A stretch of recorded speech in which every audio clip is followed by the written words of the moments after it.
Hello everyone, welcome to my YouTube channel. तो आज हम पैथोमा के चैप्टर नंबर 10 का एक और टॉपिक स्टार्ट कर रहे हैं जिसका नाम है एसोफेगस। इसकी हम पैथोलॉजी पढ़ेंगे। तो सबसे पहले हमारे पास है tracheo oesophageal fistula. Tracheo oesophageal fistula क्या है हमारे पास? Congenital defect resulting in a connection between the oesophagus and trachea.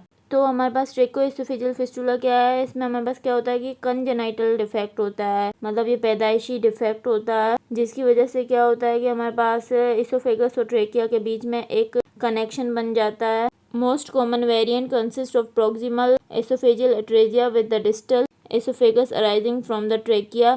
Figure 10.6। Most common variant जो है ना हमारे पास ट्रेकियो एसोफेजियल फिस्टूला का, वो क्या है कि हमारे पास जो एसोफेगस है ना उसका प्रोक्सिमल पार्ट उसका एट्रेजिया होगा और जो डिस्टल पार्ट है ना एसोफेगस का वो ट्रेकिया से अराइज करेगा। वैसे तो बहुत सारे वेरिएंट्स हैं लेकिन मोस्ट कॉमन ये वाला वेरिएंट है। अभी हम फिगर 10.6 देखते हैं। ये फिगर 10.6 है हमारे पास। इसमें हमारे पास क्या है? ट्रेकियो एसोफेजियल फिस्टूला है। इसकी एक और पिक्चर मैं आपको लेक्चर के एंड में दिखाऊंगी, वो उससे आपको ज्यादा अच्छे से समझ में आएगा। Presents with vomiting, polyhydramnios, abdominal distension and aspiration। Tracheoesophageal fistula के सिम्टम्स क्या है हमारे पास? इसमें वॉमिटिंग होगी, मतलब जो बच्चा खाएगा उसको वॉमिटिंग हो जाएगी, पॉलीहाइड्रोमनियोज होगा, एब्डोमेन की डिस्टेंशन होगी और एस्पायरेशन होगी क्योंकि उसका खाना जो है वो ट्रेकिया में जा रहा है।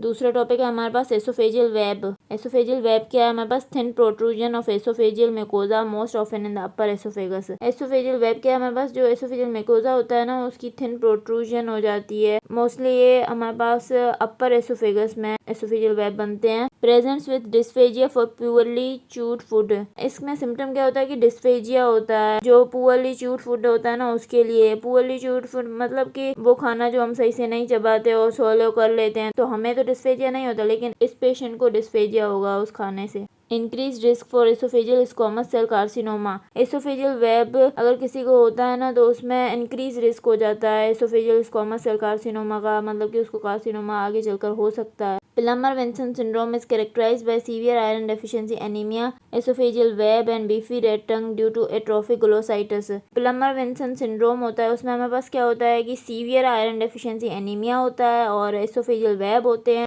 और बीफी रेड टंग होती है। क्यों होती है? क्योंकि एट्रोफिक ग्लोसाइटिस होती है। मतलब ये तीन चीजें प्लमर विंसन सिंड्रोम में हमें मिलती हैं। इसके बाद हमारे पास टॉपिक है ज़ेंकस डायवर्टिकुलम। ज़ेंकस डायवर्टिकुलम क्या है हमारे पास? Out pouching of pharyngeal mucosa through an acquired defect in the muscular wall false diverticulum. तो ज़ेंकस डायवर्टिकुलम क्या है हमारे पास? जो फेरेंक्स है ना उसकी मस्क्यूलर वॉल में एक एक्वायर्ड डिफेक्ट होता है, वहां से हमारे पास जो है ना वो फेरेंजियल म्यूकोजा आउट पाउच करता है। ये हमारे पास फॉल्स डायवर्टिकुलम होता है। फर्स्ट डायवर्टिकुलम मतलब इसमें हमारे पास सिर्फ म्यूकोजा और सब म्यूकोजा इन दो लेयर्स की आउट पाउचिंग होती है, मतलब जो सारी लेयर्स है ना उनकी आउट पाउचिंग नहीं होती, सिर्फ दो लेयर्स की होती है। Arises above the upper oesophageal sphincter at the junction of the oesophagus and pharynx.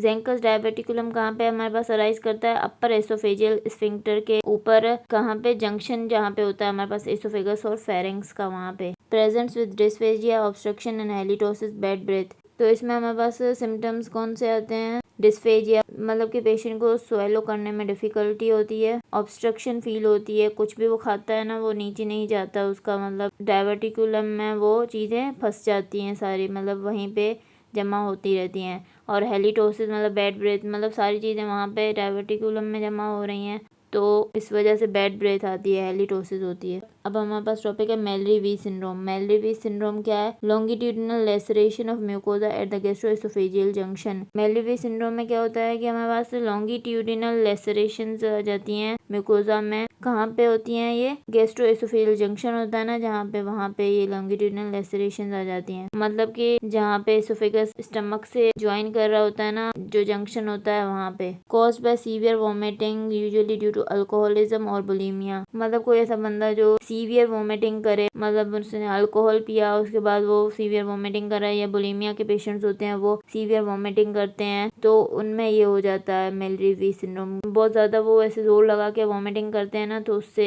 Tears आ जाते हैं, लेसरेशंस आ जाती हैं म्यूकोजा में।